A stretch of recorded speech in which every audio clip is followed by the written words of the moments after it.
Olá! No treinamento de hoje nós vamos falar sobre o preenchimento correto de declaração de nascido vivo, a DNV. Esse treinamento está sendo ofertado pelo Serviço de Educação Continuada e é um treinamento específico para enfermeiros. A DNV ela pode ser preenchida por qualquer pessoa, qualquer profissional de saúde. Porém, na nossa instituição é padronizado que ou o médico pediatra que atendeu a criança ou o enfermeiro preencha a DNV. O que é DNV? A Declaração de Nascido Vivo é um documento base do Sistema de Informações sobre Nascidos Vivos, de uso obrigatório em todo o território nacional, e trata-se de um instrumento padronizado, impresso com sequência numérica única, compondo um formulário de 3 vias autocopiativas com diferentes cores: branca, amarela e rosa. E ela é composta por 52 variáveis distribuídas em 8 blocos. Nós vamos falar especificamente de cada bloco. Orientações. Para o preenchimento da DNV, devem ser privilegiadas as informações prestadas pela parturiente, pelos profissionais de saúde presentes nas salas de parto e aquelas constantes nos documentos disponíveis, como prontuário, caderneta de gestação e anotações pertinentes. Em caso de gestação múltipla, 2 ou mais nascidos vivos, deve ser preenchida uma DNV para cada produto da gestação. Para os nascidos mortos, em qualquer tipo de gestação, deve ser preenchida a declaração de óbito, com a anotação de que se trata de um óbito fetal. Em caso de gestação por substituição ou de adoção, o bloco 3, que é onde fala da parturiente, deve ser preenchido com os dados e informações da parturiente biológica, ou seja, a pessoa que gerou e pariu a criança. Fluxo. A primeira via. Ela fica de responsabilidade no arquivo da instituição até o recolhimento da Secretaria Municipal de Saúde. A via amarela, ela é entregue ao responsável legal pela criança para que ele faça o registro dessa criança no cartório. E a via rosa é arquivada no prontuário da parturiente. Antes do preenchimento da DNV, o formulário contendo as 3 vias autocopiativas deve ser destacado do bloco para não borrar os formulários subsequentes. Orienta-se a escrita com letra de forma legível, utilizando caneta esferográfica azul ou preta, dando preferência à cor azul. E é importante saber que não deve haver emendas ou rasuras e que, caso isso ocorra, deve-se ressaltá-las, repetindo os dados de forma legível e assinalando novamente ao pé da ressalva. Não sendo possível realizar a ressalva, o formulário deve ser anulado e encaminhado pela unidade notificadora à Secretaria de Saúde, responsável pela distribuição ou entregue na ocasião da coleta das vias brancas.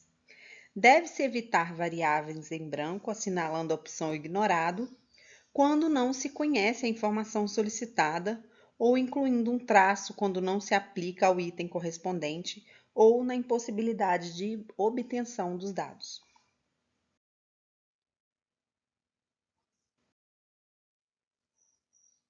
Então, agora vamos falar da identificação do recém-nascido. Vai-se colocar o nome do recém-nascido. Pode ser um nome que vai ser colocado, ou se a mãe não souber, a parturiente, né, não souber o nome que vai ser colocado, pode até ser colocado um nome provisório.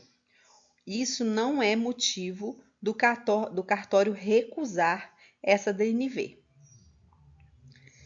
A data e a hora do nascimento. Colocar a data, né, com todos os dígitos, o horário, o sexo da criança. Somente colocar ignorado se a criança tiver algum problema, alguma deficiência de sexo, né, uma hermafrodita, né? Então, tirando isso, precisa assinalar se é masculino ou feminino. A raça e a cor do recém-nascido não é pela observação do pai, da mãe ou da criança. Essa questão aí, esse item, ele deve ser perguntado para a parturiente qual a raça e a cor da criança, para que ela responda e aí você vai colocar. O peso você vai conseguir no cartão, né, de acompanhamento do pós-parto. O índice de Apgar também, no primeiro e no quinto minuto, também vai conter ali naquele documento. O comprimento da criança em centímetros, o perímetro cefálico, todos esses dados têm na avaliação do pediatra ali no pós-parto imediato. E se foi detectada alguma anomalia congênita, você vai assinalar. Local de ocorrência. Vamos marcar o hospital, colocar o nome, né, da instituição que a gente trabalha nesse item, o endereço, o bairro, o município, o CEP e o estado, certo? Os dados da parturiente, né? O nome da mãe, o cartão de SUS dela, qual a escolaridade, perguntar para ela a escolaridade dela e colocar. A ocupação dela, né? Evitar colocar coisas simples e dar ênfase na profissão. Um exemplo, não a mãe é vendedora, mas é vendedora de quê? Vendedora de roupas. A mãe é médica. Médica o quê? Médica ginecologista. Então, especificar bem esse tipo de ocupação. E se for aposentada ou desempregada, colocar a ocupação habitual anterior. Data de nascimento da mãe, a idade da mãe, a naturalidade, tudo isso tem na documentação da mãe, né, da paciente que está ali internada. A situação conjugal, perguntar para ela, a raça e cor também perguntar para ela, o endereço, bairro, município, CEP, né? Isso aí, todos esses dados a gente consegue com a própria parturiente. Responsável legal não é um item obrigatório, né? Mas pode-se colocar o nome de quem que é responsável legal pela criança. Gestação e parto. Esses dados vocês vão conseguir no cartão da gestante, né? Quantas gestações ela teve, quanto o número de partos vaginais, quantas cesáreas, quantos nascidos vivos, quantos abortos. Na gestação atual, colocar a data da última menstruação, o número de semanas de gestação, né, que foi feito parto, se foi o número de consultas pré-natal, dá para a gente contar e colocar, o mês de gestação que iniciou o pré-natal, o tipo de gravidez, se era única, dupla, tripla, né? Se a apresentação era cefálica ou pélvica, isso tem no cartão da gestante, que, né, o médico avalia isso no ultrassom e coloca no cartão da gestante. Se o trabalho de parto foi induzido ou não, se foi um parto vaginal ou de cesárea, se a cesárea ocorreu antes do trabalho de parto, né, se agendou essa cesárea ou se ela entrou em trabalho de parto e fez a cesariana após. E se o nascimento foi assistido por quais os profissionais que foi assistido. Nesse bloco, a anomalia congênita, descrever, né, o pediatra que atendeu essa criança, ele vai colocar isso em prontuário e em casos de dúvida também esse manual, ele tem disponível na internet com todas as anomalias congênitas para que vocês possam olhar, avaliar como faz esse preenchimento, mas é uma coisa que o médico vai colocar na análise ali no pós-parto imediato. Aí sobre os dados do preenchimento da DNV mesmo, né? Qual foi o dia que você preencheu, o nome da pessoa que preencheu, qual a função dessa pessoa que preencheu. No caso, o enfermeiro vai marcar ali o COREM, colocar o número do COREM e o órgão que emitiu esse Corém, né, esse documento que você está colocando ali, seja RG, né, CPF, enfim. Aí esse dado é do cartório, eles que a gente vai deixar em branco, eles que vão preencher. Agora vamos falar um pouquinho sobre as dúvidas que acontecem frequentemente. O que fazer em caso de extravio do formulário da declaração de nascido vivo? Deve-se fazer um boletim de ocorrência informando a numeração extraviada e comunicar ao cartório de registro civil e à secretaria e ao Ministério da Saúde, certo? Porque é muito importante cada declaração ela tem um número específico, isso pode gerar, né, CPFs diferentes, isso pode dar muito problema depois, se o paciente perdeu, você vai lá e faz outra. Não é simples e fácil desse jeito, né? Então, precisa de ter um controle. Você entrega para a pessoa. O ideal, não sei se está acontecendo isso na casa, mas o ideal é que tenha um caderninho com registro e a assinatura de quem recebeu essa via amarela para ser levada ao cartório, né? Tanto também o registro na hora de entregar para a Secretaria de Saúde de quais os formulários que você está entregando. Precisa de ter esse controle porque é um documento de extrema importância.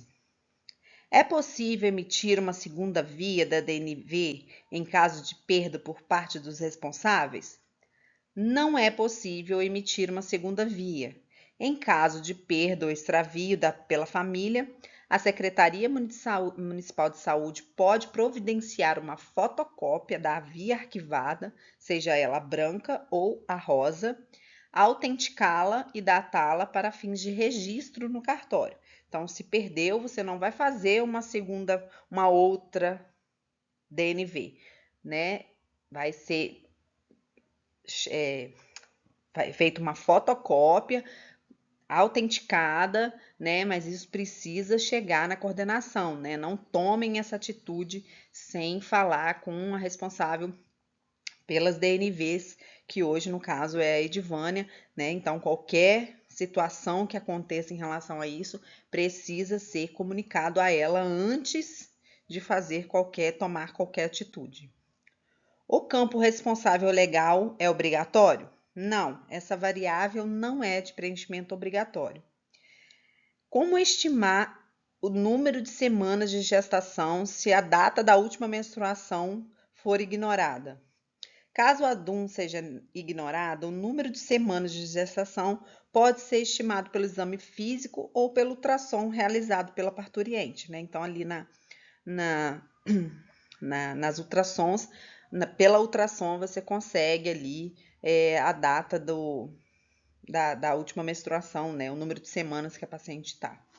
Em caso de dúvidas, gente, acessem o manual de preenchimento pelo endereço, né? Tá no Gov, é só jogar no Google lá, manual de preenchimento de DNV, tem todos esses dados aqui. Eu tirei tudo desse manual, lá tem tudo explicadinho, item por item. Então, na dúvida, acessem ao manual.